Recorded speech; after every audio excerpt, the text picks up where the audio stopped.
আলাইকুম। আজকে আমি আপনাদের সাথে আলোচনা করব হিউমেরাস নিয়ে। This is a model of right-handed humerus. Anatomical position. This is head, which is directed upward, slightly backward, and to the medially. This is intertubercular sulcus, which is directed anteriorly. Lower end is expanded side by side.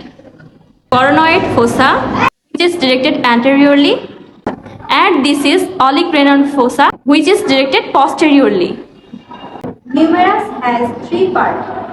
Upper end, shaft, and lower end.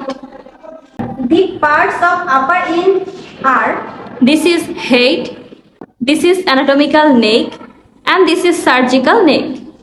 This is greater tubercle, and this is lesser tubercle, and this is intertubercular sulcus.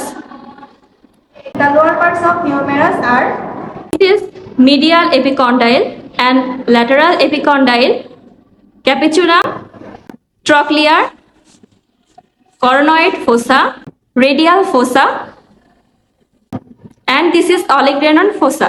humerus has three borders Anterior, medial, and lateral. and three surfaces. Medial surface, lateral surface, posterior surface. and this is dendroid tuberosity. তো আজকে আমাদের humerus এই পর্যন্ত। আমরা সম্পূর্ণ humerus আপনাদের সাথে share করলাম। আপনাদের কাছে কেমন লেগেছে অবশ্যই জানাবেন। ধন্যবাদ।